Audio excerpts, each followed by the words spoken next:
Capítulo 11. O ritmo. Tudo tem fluxo e refluxo, tudo tem suas marés, todas as coisas sobem e descem. O movimento do pêndulo manifesta-se em tudo, a medida de sua oscilação para a direita é a medida da oscilação para a esquerda, o ritmo ajusta e equilibra. O Kybalion. O quinto grande princípio hermético, o princípio do ritmo, implica a verdade que em tudo se manifesta um movimento proporcional, um movimento de um lado para o outro, um fluxo e um refluxo, um movimento para frente e para trás, um movimento semelhante ao do pêndulo, um movimento comparável ao das marés, que se manifesta entre os dois polos existentes nos planos físico, mental e espiritual. O princípio do ritmo é estreitamente ligado ao princípio da polaridade, descrito no capítulo anterior. O ritmo se manifesta entre os dois polos estabelecidos pelo princípio da polaridade. Isso não significa, porém, que o pêndulo do ritmo oscile até os polos extremos, porque isto raramente acontece. Com efeito, na maioria dos casos é muito difícil estabelecer os extremos polares opostos. Mas a oscilação ocorre primeiro em direção a um polo, e em seguida, ao outro. Há sempre uma ação e uma reação, uma marcha e uma retirada, uma elevação e um rebaixamento, em todos os fenômenos do universo. Os sóis, os mundos, os homens, os animais, as plantas, os minerais, as forças, a energia, a mente, a matéria, e mesmo o espírito, manifestam esse princípio. O princípio se manifesta na criação e destruição dos mundos, na ascensão e queda das nações, na vida histórica de todas as coisas, e por último, nos estados mentais do homem. Começando com as manifestações do espírito, do todo, pode-se dizer que existem a efusão e a infusão, a expiração e a inspiração de Brahma, como dizem os Brahmanes. Os universos são criados, atingem seu ponto mais baixo de materialidade, e em seguida, começam sua oscilação para o alto. Os sóis são formados, e então, atingido o ponto máximo de seu poder, inicia-se seu processo de regressão, depois transformam-se em massas de matéria morta, à espera de outro impulso que fará renascer suas energias interiores, e provocará o nascimento de um novo ciclo de vida solar. E o mesmo acontece com todos os mundos, nascem, desenvolvem-se e morrem, só para voltarem a nascer. O mesmo se pode dizer de todas as coisas que têm estrutura e forma, elas oscilam da ação à reação, do nascimento à morte, da atividade à inatividade, e depois voltam a refazer esse percurso. Assim é com todas as coisas viventes, nascem, crescem e morrem. Assim é com todos os grandes movimentos, as filosofias, os credos, os costumes, as modas, os governos, as nações e todas as outras coisas, nascimento, desenvolvimento, maturidade, decadência, morte. A oscilação do pêndulo está sempre em evidência. A noite segue o dia, e o dia segue a noite. O pêndulo oscila do outono ao inverno, e depois refaz o mesmo caminho. Os corpúsculos, os átomos, as moléculas e todas as massas de matéria oscilam ao redor do círculo que lhes é natural. Não existe nada que se possa chamar de repouso absoluto ou cessação de movimento, e todo movimento participa do ritmo. O princípio é de aplicação universal. Pode adaptar-se a qualquer questão ou fenômeno de qualquer dos diversos planos de vida. Pode ser aplicado a qualquer fase da atividade humana. Sempre existe a oscilação rítmica de um polo a outro. O pêndulo universal está sempre em movimento. As marés da vida sobem e descem de acordo com a lei. A ciência moderna compreende bem o princípio do ritmo, considerado como uma lei universal quando aplicado às coisas materiais. Mas os hermetistas levam o princípio muito além, e sabem que suas manifestações e influências se estendem às atividades mentais do homem, e que explica a desconcertante sucessão de estados de espírito, sentimentos e outras mudanças desagradáveis e desconcertantes que observamos em nós mesmos. Mas os hermetistas, estudando as operações deste princípio, aprenderam a evitar, por meio da transmutação, algumas de suas atividades.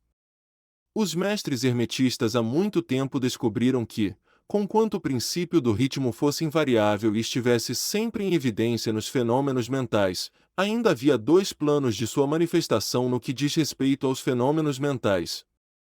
Descobriram que havia dois planos gerais de consciência, o inferior e o superior. O conhecimento desse fato permitiu-lhes ascender ao plano superior, e desse modo, escapar da vibração do pêndulo rítmico que se manifestava no plano inferior. Em outras palavras, a oscilação do pêndulo ocorria no plano inconsciente, e a consciência não era afetada. A isso chamavam de lei da neutralização. Suas operações consistem na elevação do ego acima das vibrações do plano inconsciente da atividade mental, de modo que a oscilação negativa do pêndulo não se manifesta na consciência, razão pela qual não são afetados. É semelhante a elevar-se acima de uma coisa, deixando-a passar debaixo de vós. O mestre hermetista ou o estudante avançado polariza-se em seu polo desejado, e por um processo semelhante à recusa, rejeita a participar da oscilação de retorno, ou se preferir, uma negação de sua influência sobre ele, mantém-se firme em sua posição polarizada, permitindo que o pêndulo mental execute sua oscilação de retorno no plano inconsciente. Todas as pessoas que atingiram qualquer grau de mestria pessoal realizam isso mais ou menos inconscientemente, e ao não permitirem que seus humores e estados mentais negativos as afetem, aplicam a lei da neutralização. O mestre, porém, leva essa lei a um grau ainda bem mais elevado de progresso, e pelo uso da sua vontade, atinge um grau de equilíbrio e firmeza mental quase inacreditável para aqueles que se permitem deixar levar para trás e para diante pelo pêndulo mental dos humores e sentimentos. A importância disso pode ser constatada por qualquer pessoa de natureza reflexiva, que compreenda como a maioria dos seus semelhantes constitui um conjunto de criaturas dotadas de humores, sentimentos e emoções, e quão insignificante é o domínio que elas têm sobre si mesmas. Se quiser parar para fazer uma breve reflexão, verá quantas oscilações de ritmo afeta a nossa vida, como um período de entusiasmo foi invariavelmente seguido por sentimentos e estados de depressão. Do mesmo modo, nossas condições e períodos de coragem foram seguidos por iguais sensações de medo. E assim as coisas sempre se passaram com a maioria das pessoas, altos e baixos sucedendo-se uns aos outros, sem que elas jamais suspeitassem do motivo ou da razão desses fenômenos mentais. A compreensão das operações deste princípio dará às pessoas a chave do domínio dessas oscilações rítmicas dos sentimentos, permitindo-lhes conhecer-se melhor e evitar ser arrastadas por esses fluxos e refluxos. A vontade é superior à manifestação consciente desse princípio, embora o princípio em si nunca possa ser destruído. Podemos escapar dos seus efeitos, mas ainda assim o princípio estará em operação. O pêndulo sempre oscila, embora possamos impedir que ele nos arraste consigo. Há outros tipos de operação desse princípio do ritmo sobre os quais gostaríamos de falar agora. De suas operações faz parte aquilo que se conhece como lei da compensação. Uma das definições ou significados do verbo compensar é contrabalançar, que é o sentido em que os hermetistas empregam o termo. É a essa lei da compensação que o Kybalion se refere quando diz: a medida da oscilação para a direita é a medida da oscilação para a esquerda, o ritmo compensa. A lei da compensação é a que nos diz que o movimento numa direção determina o movimento na direção oposta, ou para o polo oposto, um balanço ou contrabalanço ou outro. No plano físico, vemos muitos exemplos desta lei. O pêndulo do relógio percorre uma certa distância à direita, e depois uma distância igual à esquerda. As estações se contrabalançam umas às outras da mesma forma. As marés seguem a mesma lei. E a mesma lei manifesta-se em todos os fenômenos do ritmo.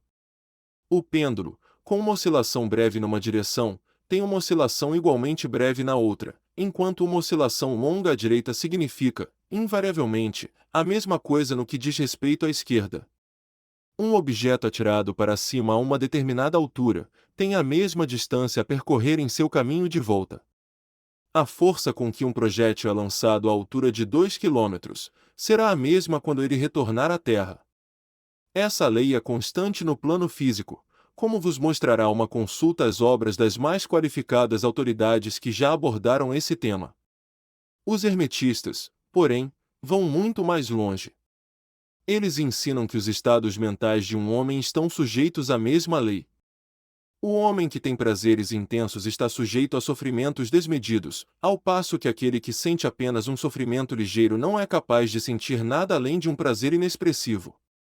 O porco sofre, mas seu sofrimento mental é mínimo, portanto, é compensado.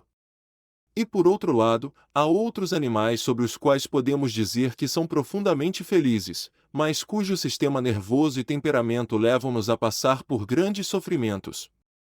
E assim é com o homem. Existem temperamentos que permitem um grau de prazer quase insignificante, e graus de sofrimento igualmente baixos. Ao contrário, há outros que são capazes de prazeres intensos, mas também de grandes sofrimentos. A regra é que a capacidade de sofrimento ou prazer é contrabalançada em cada indivíduo. A lei da compensação está aí em constante atuação.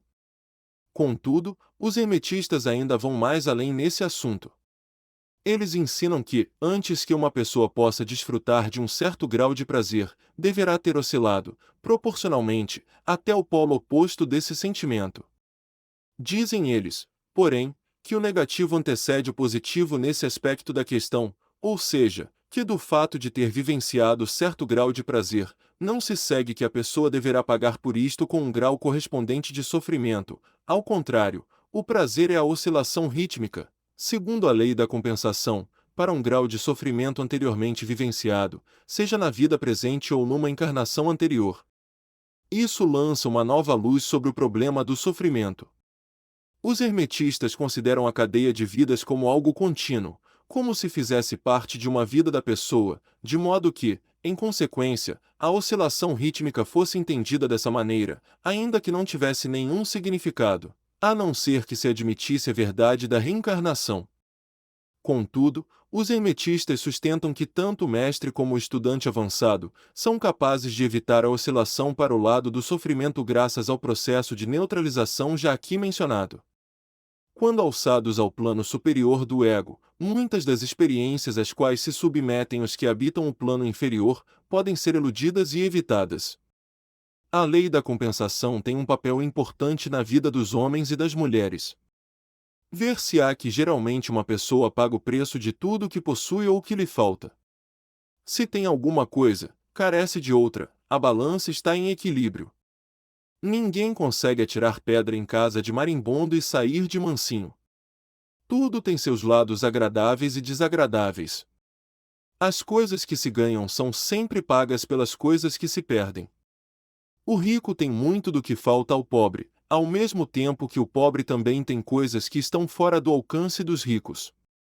Um milionário pode ser obcecado por dar grandes festas e ter a riqueza necessária para sustentar todos os luxos e delícias que põe à mesa, mas é possível que lhe falte o apetite para desfrutá-los.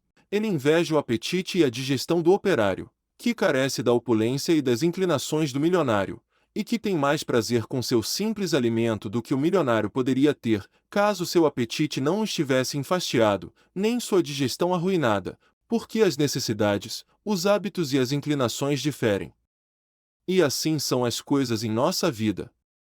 A lei da compensação está sempre em ação, empenhando-se em equilibrar e contrabalançar, e sempre alcançando seu objetivo com o tempo, ainda que muitas vidas possam ser necessárias para que a oscilação do pêndulo do ritmo efetue seu movimento de retorno.